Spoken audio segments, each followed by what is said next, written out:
Chapter 3 Early Colonization, the Mongols as Privileged People. It has already been pointed out that the plain between Hyangam Wall and Willow Palisade is a region which geographically favors contact and cultural exchange between pastoral and agricultural communities, provided that is that the social and political conditions are also favorable. The spread of agriculture into this region and the foundation of cities had intermittently been promoted in the past by the existence of barbarian empires based on the frontier, which exercised their power over China. The Liao Empire and Jing Empire, which have already been mentioned, are good examples, but the same phenomenon had been known in much earlier times. Now, the character of colonization and the spread of Chinese civilization in such period needs to be correctly understood.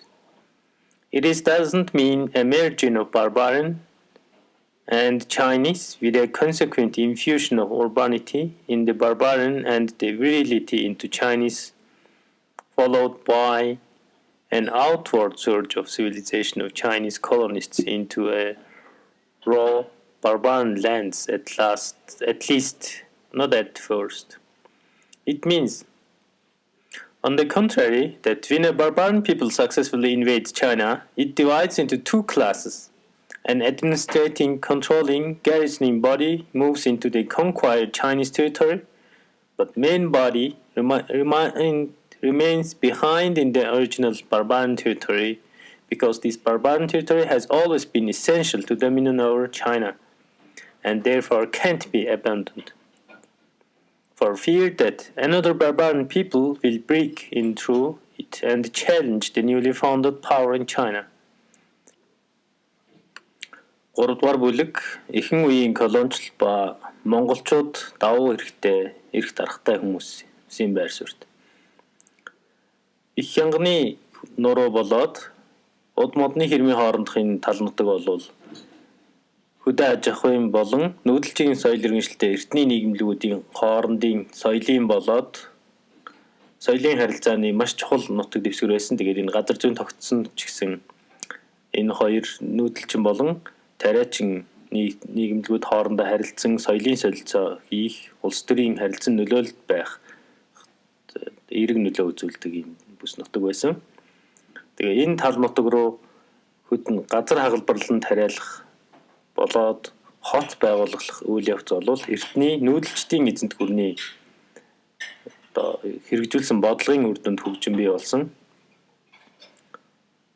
Энэ бол бидний өмнө дурдсанчлан Ляо эзэнт хятадны Ляо болон зүрчдийн алтан улс бол энэ маш тодорхой жишээ. Бүр тэднээс ч өмнөх үеийн жишээг улс мөрийг бас олж болно энэ нутаг дэвсгэрээс. Одоо колоничлол болоод хятадын соёл иргэншлийн тэлэлт гэдэг зүйл энэ цаг үед хэрхэн өрнөж байгаа вэ гэдгийг зөвөр ойлгох хэрэгтэй. Энэ бол хятадын хотын соёл одоо хот суурьшуулах бодлого нүүдэлчдийн нутаг дэвсгэрүүд дайран төрж орсноос үүдэн хятадыг эсэргүүцсэн нүүдэлчдийн эр зориг хүч чадал ахвалж самбаа шаардсан тэмцэл өрнөн бий болж байгаа ийм үйл явц гэдэг утгаар ойлгож боломжгүй. Хятадууд нүүдэлчдийн нутаг дэвсгэрийг эзлэн авснаас үүдэн хятадыг эсэргүүцсэн хятадыг дайрсан ийм хандлага бий болдгоо гэхээсээ илүү харин ч нүүдэлчид хятадын нутаг дэвсгэрийг маш амжилттайгаар байлдан эзэлсээр байсан. Ингээд эзлэн дагуулсан энэ нүүдэлчид бол дотроо хоёр үндсэн хэсэгт хуваагддаг. Эхний хэсэг нь удирдах байгаа, захирж байгаа хятадын хотуудад суусан дарангуй цэргийн нэг хэсэг. Нөгөөх нь бол нүүдэлчдийн жинхэнэ нутаг дэвсгэрийг хамгаалж үлдсэн хэсэг гэж хоёр хэсэгт хуваагддаг. Нүүдэлчдийн жинхэнэ нутаг дэвсгэр бол хязгаарч орхиж болшгүй. Яагаад гэвэл нэгдүгээрт хятадын нутаг дэвсгэрийг байлдан эзлэхэд нүүдэлчдийн нутаг дэвсгэр маш чухал стратегийн чухал үүрэгтэй.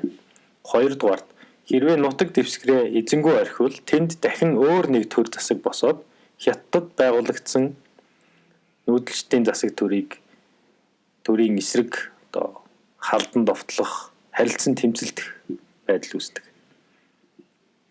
Тийм учраас үлгийн нутгаа огтхонч орхидоггүй. Since, however, barbarians who move into China at once became a privileged class, enjoying all kinds of new luxuries, barbarians who remain behind also feel entitled to luxuries. They therefore build little, provincial, half-barbarous imitations of luxury cities of China, and import a servile class of artisans to build the site in cities, traders to bring in goods of China, and a servile, or at least dependent class of farmers to feed cities, artisans, and the traders.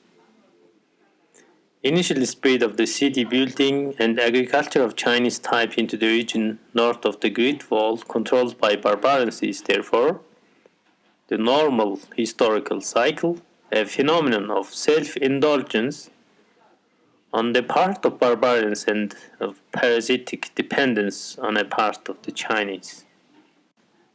Түүнээс хойш Хятадыг эзлэн авсан Хятадын их газарт дотоод хүмүүжид нүүж очисон нүүдэлчд бол онцгой эрэхтэй, эрх дарахтай анги бүлэг болдог.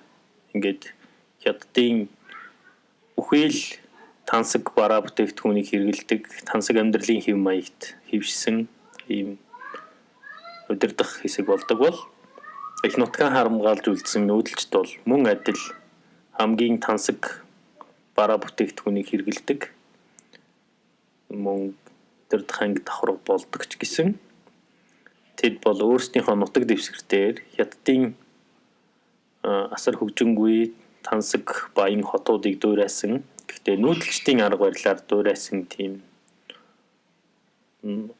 мужийн бяцхан дуураймал хотууд, дуураймал амьдралын хэв маяг бий болдог. Ингээд ийм хотуудыг нүүдэлчдийн нутаг дэвсгэр дээр барихын тулд Хятадаас авч ирсэн, Хятадаас болон суурин соёл иргэншлээс авч ирсэн бүхэл бүтэн албатуудын анги давхарга нүүдэлчдийн нутаг дэвсгэр дээр бий болдог. Мөн нүүдэлчдийн суурьшигчдийн нутаг дэвсгэрээс авч ирж байгаа бараа бүтээгдэхүүнийг авчирж нутагтаа байгаа нүүдэлчдэд худалдаалах зорилготой худалдаачин анги давхарга бий болдог. Мөн нүүдэлчдэд зориулан газар боловсруулах, тариа жимс ногоо тариалах үүрэгтэй ийм харилцан хамаарал бүхэн анги бүлэг бий болдог. Ийм байдлаар нүүдэлчдийн хяналтанд ор цагаан хэрмээс хойшоо хот байгуулах болон газар халбарлан тариалах амьдралын хэв маяг шилжин орж эхэлсэн. Энэ бол дахин давтагддаг тийм түүхэн үйл үзэгдэл бөгөөд үр дүнд нь нүүдэлчдийн дунд Хятадын болоод суурьшигчдийн амьдралаас хамаарсан ийм шимэгч маягийн амьдралын хэв маяг бий болдог. There is, however, a secondary tendency among those of barbarians who are in touch with the luxury cities and artificial agriculture to be affected by the easier, more comfortable standards of life which they represent. It is almost impossible for outside observers, whether Chinese or Western, who can't appreciate a very deep and genuine pride of the barbarians in being a barbarian, to understand that this form of barbarian point of view doesn't necessarily mean progress or civilization. Our attitude is inevitably biased by use of the term barbarian for the nomad and civilized men, for peasants, artisans, and townsmen. Тансаг хотуудад амьдарч тариачдаас алба авч хэвшсэн. Ингэснээрээ илүү хялбар амьдрал тав тухтай орчинд амьдарч байгаа нүүдэлчдийн хувьд ч гэсэн зэрлэгээрээ бахарх хандлага байдаг. Энэ хандлагыг баруунч Хятадынч ажиглагч нар гүн гүнзгий ойлгож чадахгүй. Зэрлэгээрээ бахархах нүүдэлчдийн энэ хандлага бол суурин соёл иргэншлийг соёлжсон, суурин соёл иргэншлийн дунд орж амьдарч байгаа нүүдэлчдийн амьдралын хэв маягийг соёлын хувьд дахин дэвшиж байгаа гэсэн утгаар хүлээн авч ойлгох шаардлагагүй гэж боддог.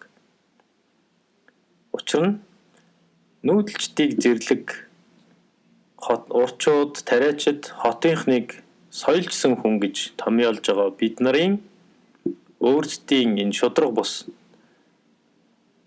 тодорхойлолт бол бидний хандлагыг бий болгож байгаамаа. The barbarian, however, is not to himself a barbarian. He is a free man, a strong man, the man who takes and who rules. From the barbarian point of view, civilized Chinese throughout the history has been the dependent man, weak man, man who has things taken from him and who is ruled. To become dependent on the comforts of agriculture and towns is, according to barbarian tradition, to degenerate. In the vocabulary of the people like Mongols to this day, the term hard is used to Mongols and the term soft of Chinese. These terms don't stand only the physical robustness, but for the moral hardness of the man who lives in the saddle and makes his camp where he pleases, as against the moral softness of the man who is in bondage to the land he tills or the merchandise in which he deals. To his goods and his comforts, the safety of his roof and his walled towns.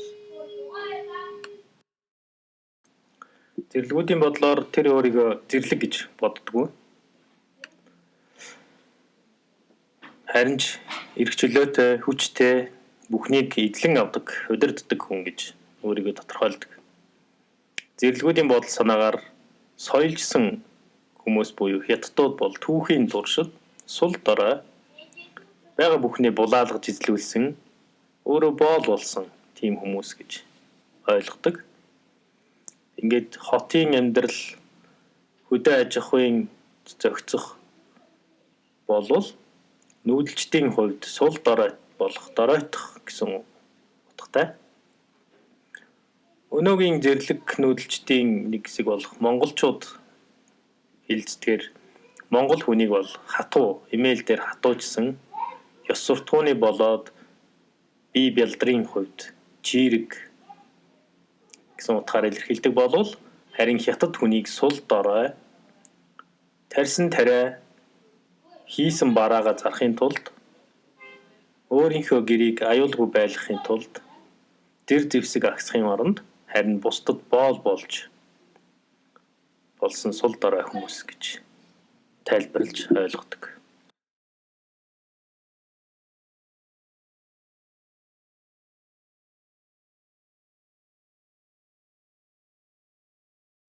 There can be no doubt that these characteristics are historically important.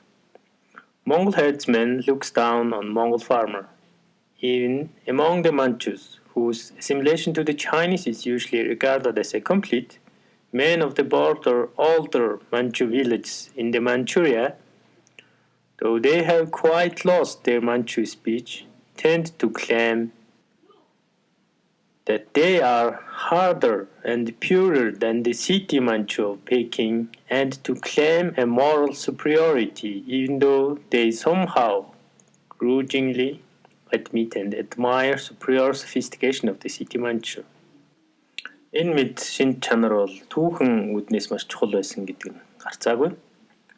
Тухайлбал Монгол малчин бол Монгол тариачныг гарцаагүй доромж байдлаар эсвэл хөөр хийх байдлаар харна.